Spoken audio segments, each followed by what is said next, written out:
Ġie ffirmat ftehim soċjali ieħor li se jissala finanzjament ta' 200,000 euro fuq medda ta' 3 snin mill-Gvern għal Fondazzjoni St. John Antide.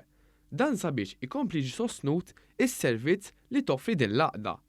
Din il-fondazzjoni ilha mwaffqa 13-il sena u tipprovdi programmi soċjali u umanitarji lil familji vulnerabbli kif ukoll taħdem ma' vittmi ta' vjolenza domestika. Il-fondazzjoni tagħti l-għajnuna meħtieġa imma saħansitra tidentifika l-familji li jkunu qed jiffaċċjaw xi sfidi. Il-ftehim kien iffirmat mill-Kap Eżekuttiv tal-Fondazzjoni għas-Servizz tal-Ħarsien Soċjali Alfred Grixti u l-Kap Eżekuttiv tal-Fondazzjoni li tmexxi l-operat tad-dar Nora Macelli. Il-Kap Eżekuttiv tal-Fondazzjoni sostniet li dan il-ftehim se jkompli jgħin biex din il-fondazzjoni tkompli toffri servizzi tagħha fil-lokalitajiet ta' Ħaltarxin, Raħal Ġdid, Santa Luċija u Birzebbuġa.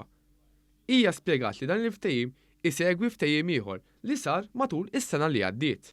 Dawn iż-żewġ ftehim li l-Ministru semmat tal-lum u kellna ieħor sena l-oħra jgħinuna biex ikollna ftit anke aħna spazju mentali fejn nistrieħu minn dak ix-xogħol ħin kollu biex nġibu l-fondi. Ġifieri parti mill-operat u għalhekk qegħdin hawn illum tal-servizz ta' social work ġej minn dan il-ftehim. Min-naħa tiegħu, il-Ministru għall-Familja u s-Solidarjetà Soċjali Michael Falzon spjega li dan il-ftehim se jkompli jgħin biex jitwassal aktar appoġġ f'livell individwali kif ukoll appoġġ soċjali mogħti fi gruppi. Il-Ministru Falzon spjega li l-Gvern mhux qed jiddejjaq xejn jagħti l-għajnuna li hemm bżonn.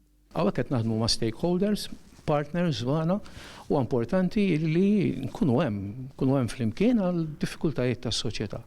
Dan il-ftehim partikolari li għandu jinnajt kważi speċjali għal fatt li hu stess imur fil-komunità u jfittex u mhux biss nistennew il-min jiġi.